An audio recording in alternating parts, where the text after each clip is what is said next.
Welcome back to the rest of the story. If you have not subscribed, make sure you hit the subscribe button. If you do not want to subscribe, make sure you leave a like. If you do not want to leave a like, make sure you leave a comment. If you do not know what to leave a comment as, let's go with, what is your most disliked vegetable? There's plenty of corn and soybeans on your average day-to-day farm, but for me, I would say it's broccoli. Being the age that I am, I've had many years to give it multiple chances, and that is just, broccoli is just something it just can't win me over. It just is disgusting. So, Dad and I have been working on the top air sprayer, not spreader. And to be honest with you, I think it's starting to really perk up. There was a big foam marker tank on the side of this that Dad and Ryan actually went ahead and cut off. It was just 2 U-bolts. It's sitting over here, plus all of the broken up lines for the foam markers. Dad and Ryan, they did not cut these up. That is literally in how many pieces those foam lines were in when I bought it. But it's useless to me. I have no interest in trying to deal with foam markers because I do have the Ag Leader Monitor, the on-track guidance system, and I'm actually going through and let's go and look at some of the parts that Andrew bought. I ordered a bunch of parts, meaning there's one box of stuff that is ordered that's waiting to go on. We have another box here. We have 2, and this box is the wiring and the box. The liquid product control module for this sprayer. We got the different boom section on it, and it's got them all labeled to boom 2, boom 6, boom 7. This sprayer is going to have 3 sections on it. It currently does, and it's going to stay that way, but I am going to be doing some rerouting of the hoses because I do not like how it's currently set up. So Andrew brought my streamer nozzles for nitrogen, which are the 3 hold nozzles. He also brought me 15 gallon per minute tips for spraying herbicide, and he also brought me 20 gallon tips. At least I'm going off what he's saying here. He says I probably won't use these, but he says I have them now if I ever do. Largely I'll be using the red tips, but I do actually have some, well, I do want to use it for spraying pastures if it gets to that point, but I do also, on my hay ground, I'm planning on going through and knocking out some weeds if I get a chance. The fields, my hay field, I really should make a video on it down there. The field ground, the bench ground, you know, the valley farm is really greening up just yesterday compared to today. We had a lot of rain last night. We've been off and on rain all day, and you can see the patches of grass from here are really starting to really grow. In the low-lying areas right around all the water, the streams and waterways, has definitely, like, the grass has grown a couple inches already, and it's like dark green. But Andrew, that comes along with the whole wiring harness for the sprayer, is a flow meter, and what that's going to do is it's going to allow me to control the sprayer from the monitor in the cab, so I don't have to worry so much. Well, basically, from what I'm understanding, I'm a noob when it comes to spraying in general. I've sprayed with the gator, but let's just face it, as long as product's going out the back, you're just knocking down weeds in the pastures. But it is definitely a money issue, as we want to make sure the dollar signs are getting to their designated acres.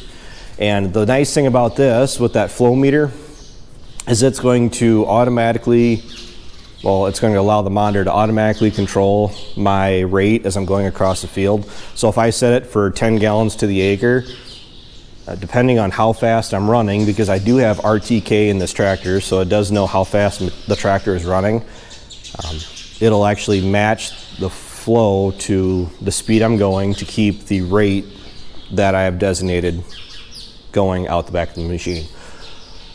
As far as everything we've done, I'll show you a video later on here of it folded out. The booms do not want to sit straight across. They actually have a little bit of a bow to them. Not that they're bent, but it's because, well, these are actually kind of wore out right here. You can tell. We went through and actually tightened this up. This on each side, this part of the boom was slid all the way back. So this outside arm was actually tilted down. So now that we went through and changed out the hardware and we pushed it all the way ahead, it does actually keep it's level, but just slightly above straight across.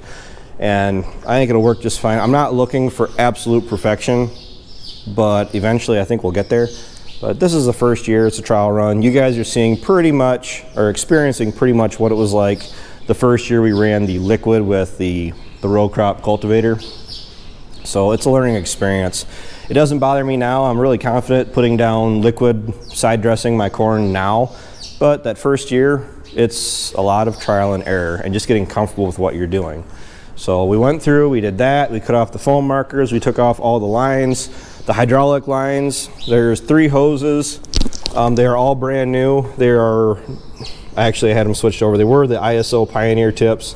And I went back to the old school John Deere tips because they're largely going to be on this tractor. And I didn't want to have to deal with adapters. But the problem is I did not have a old school John Deere style fitting for this end of the hose because it is a different size hose. Because it is just a single acting cylinder that raises the boom up. That is the boom raised all the way up.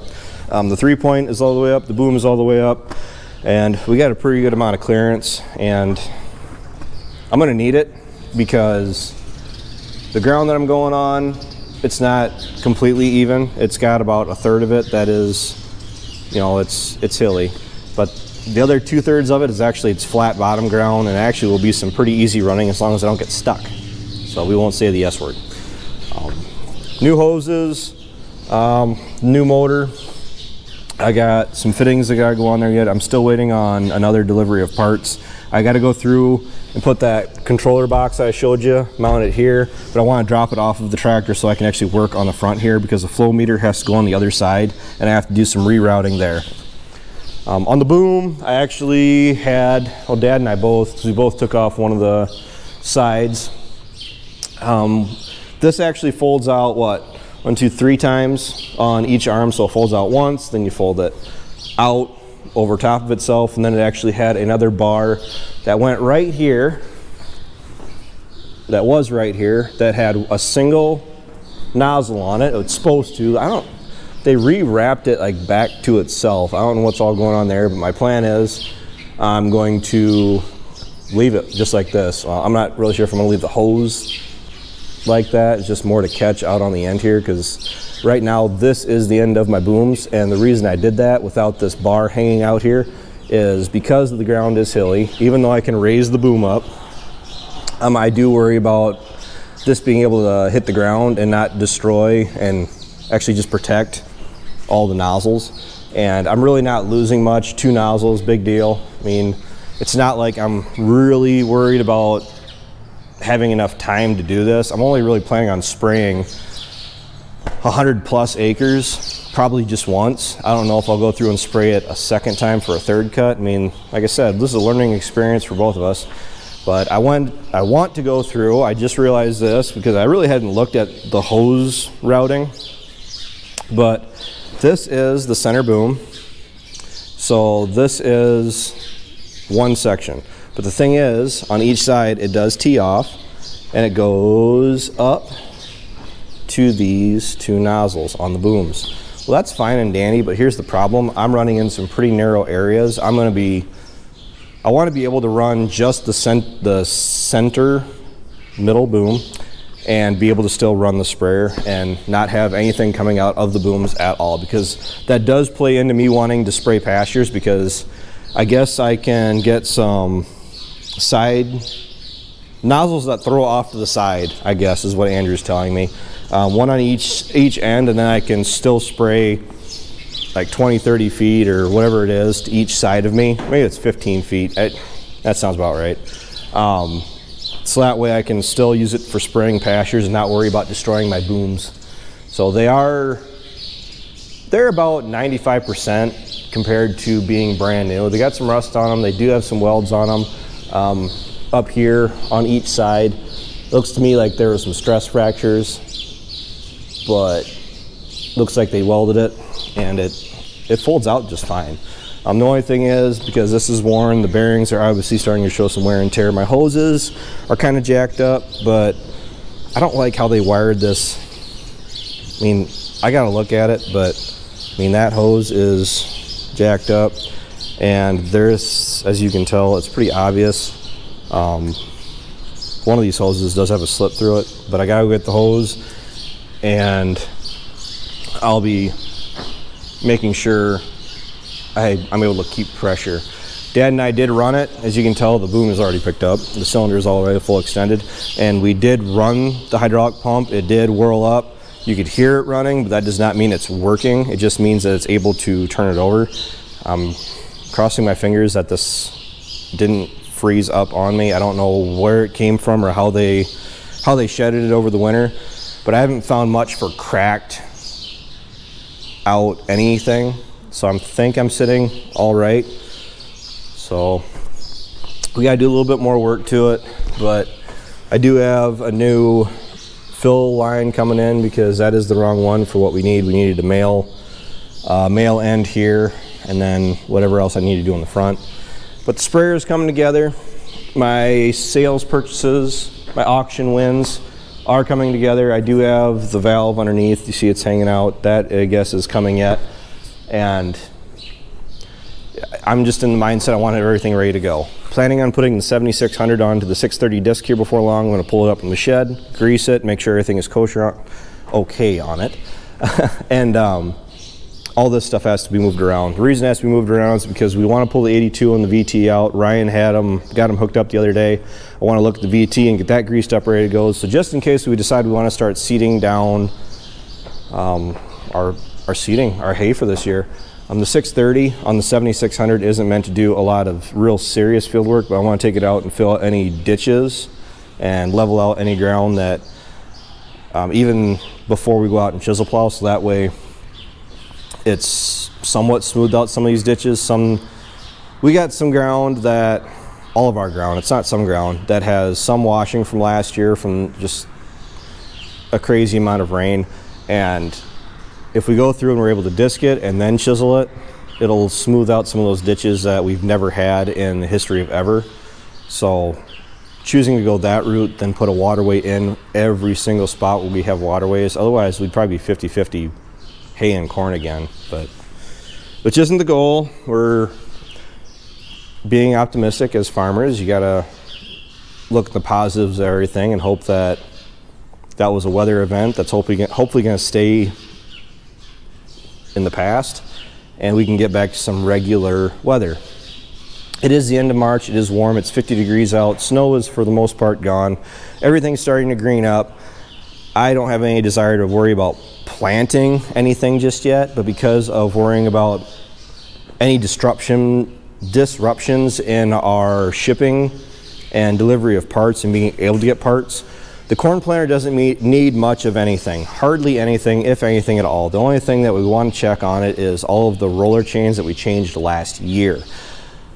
The reason being is that if they are showing any signs of locking up or kinking, we're going to go through and do the whole planter. It only costs a few $100. It really isn't that bad other than just time consuming, but I did all 12 rows last year in about 3 to 4 hours. So we have that to look forward to. Trying to get done with that because we got to free up the 4640. That really needs a bath, but the problem is we still need it for grinding feed and feeding cows, and I just don't want to put myself through the trouble, the grief of cleaning my baby up and then having it get completely covered in mud again. So like I said, that tractor is my baby. It's my go-to tractor, it's my chore tractor, it's my everything tractor. So the round baler is backed in the corner out of the way because it is done. All you gotta do is put the controller in and make sure we decide what fittings to put on it. That's good. I think that's good enough for a Sunday night video, don't you think? So like I said, make sure you like, comment, and subscribe. If you don't want to do any of the three, really sit back and ask yourself why you keep coming back and watching the videos. So until next time, take care, take it easy, keep in touch.